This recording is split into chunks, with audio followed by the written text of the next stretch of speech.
Welcome back to your own channel Desi Khabren. Serial जैसा कहलाता है मैं आ गया है एक और नया ट्विस्ट। जी हाँ, अब मनीष जी ने दादी सा के प्यारे जमाई सा ये संजय में लगा दिए हैं 2 थप्पड़, क्योंकि अब उन्हें पता लग चुका है कि संजय ने कैसे अभिनय के नाक में दम कर रखा है, कैसे उसकी वजह से उनकी बच्चे अभिनय को जॉब नहीं मिल रही है। जैसे ही बात पता लगती है मनीष जी को, मनीष जी बिना एक पल गवाए सीधे पहुंच जाते हैं पोद्दार हाउस। और पोद्दार हाउस में कदम रखते के साथ मनीष जी चिल्लाते हैं संजय का नाम। वो कहते हैं कि संजय भाई साहब आज आप बाहर आइए, आज आपको बता दूंगी तमीज़ होती क्या है, आज आपके सारे कटिंग लगा दूंगा। यहाँ पर सभी घर वाले आ जाते हैं बाहर। वो कहते हैं कि आखिर मनीष जी इतने गुस्से में क्यों है। दादी से कहते हैं कि मनीष जी आखिर वजह क्या है, आखिर आप इतने गुस्से में हमारे घर आखिर हुआ क्या है। और जैसे ही संजय मनीष जी के सामने आता है वैसे ही मनीष जी बिना देरी करे उसके लगा देते हैं कान के 2 थप्पड़। और कहते हैं कि ये तुमने अभी करा उसके लिए। और ये सब देखकर सभी घर वालों के तो होश उड़ जाते हैं। उनको यकीन नहीं होता कि मनीष जी ने संजय भाई साहब पर हाथ उठा दिया। यहाँ दादा गुस्से में कहते हैं कि मनीष जी आपकी इतनी हिम्मत कि आप हमारे घर में आके हमारे जवाब साहब पर हाथ उठाएं। अगर ये हिम्मत किसी और ने करी होती तो हम उसके हाथ कटवा देते, पर लेकिन आप हमारे रिश्तेदार हैं तो इसकी वजह क्या है, क्योंकि आपने इतना बड़ा कदम उठाया तो इसकी वजह को जरूर होगी। मनीष जी कहते हैं कि वजह तो बहुत बड़ी है, पर लेकिन वजह आपको पता होगी क्योंकि आपके पैर जवाई से आपके बिना ज़्यादा कुछ करते ही नहीं है। आपको तो पता होगा कि इन्होंने कैसे मेरी बेटी अभी के नाक में दम कर रखा है। इसकी वजह से मेरी बेटी को जॉब नहीं मिल रही है।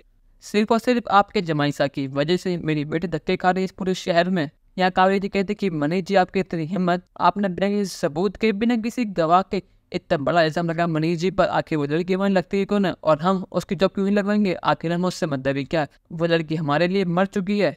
और यहाँ पर जमाई सा की साइड लेती है कावेरी जी। वो कहते हैं कि आपको इसका भुगतान करना होगा, पर लेकिन यहाँ पर आ जाता है अरमान और वो कहता है नहीं दादी सा मुझे पूरा यकीन है मनीष जी पर वो झूठ नहीं बोल रहे। अब मुझे पूरा यकीन है वो पसा ने कुछ ऐसा पक्का करा होगा और जो गलती इन्होंने करी है इसका भुगतान उन्हें करना होगा। इन्हें अभी के भी मनीष जी से और अभी से माफ़ी मांगनी होगी, क्योंकि जो इन्होंने करा है वो बहुत ज़्यादा गलत है। इसके लिए मैंने कभी माफ़ नहीं करूँगा। पर लेकिन यह संजय शांत नहीं बैठता, वो सीधे पकड़ लेता है फौरन मनीष जी का और कहता है कि मनीष गोइंगा पिछली बार मैं तुम्हें छोड़ दिया, पर लेकिन अब मैं तुम्हें छोड़ूंगा नहीं। तुमने मेरे घर में आके मेरे पर हाथ उठाया, लेकिन ये तुम्हारी सबसे बड़ी गलती थी। आज तुम्हारी मौत मेरे हाथों लिखी है, तुमने पहले किसकी मदद करी और आज तुमने मेरे पर हाथ उठाया, पर लेकिन ये तुम्हारी आखिरी गलती होगी। यहाँ पर अरमान और रूही दोनों गलत कराते हैं। यहाँ पर रूही समझती है मनीष जी को, अरमान समझता है संजय को। कहता है कि आप दोनों शांत हो जाइए। यहाँ कावेरी ने कहती कि मनीष जी आपका समय हो चुका जाने का यहाँ से, क्योंकि अगर आप यहाँ एक पल भी रुके तो बहुत बुरा हो जाएगा। पर लेकिन यहाँ पर अरमान कहता है कि यहाँ से कोई कहीं नहीं जाएगा और फूफासा को अभी के भी से माफ़ी मांगनी होगी, क्योंकि मनीष जी ने जो करा बिल्कुल ठीक करा और इन्हें अभी से माफ़ी मांगनी होगी, वरना मुझसे बुरा और कोई नहीं होगा। संजय कह रहा है कि अरमान जो करना है कर लो, पर लेकिन मैं उस लड़के से माफ़ी नहीं मांगूंगा क्योंकि मैंने कुछ करा ही नहीं है। पर लेकिन रूही समझते हुए कि अरमान जिस तरह अभय की साइड ले रहा है, कहीं ना कहीं अरमान के दिल में आज भी अभीरा के लिए प्यार है, उसके मन में अभीरा के लिए फीलिंग्स है।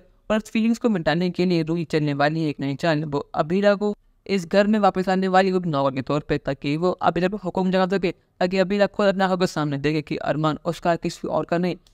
यहाँ पर जो मनीष ने थप्पड़ लगाए संजय को वो सही कराया गलत, और क्या अरमान संजय से माफ़ी मंगवा पाएगा नहीं, अपनी राय हमें कमेंट में जरूर बताइएगा और चैनल को नहीं सब्सक्राइब तो कर लीजिए। धन्यवाद।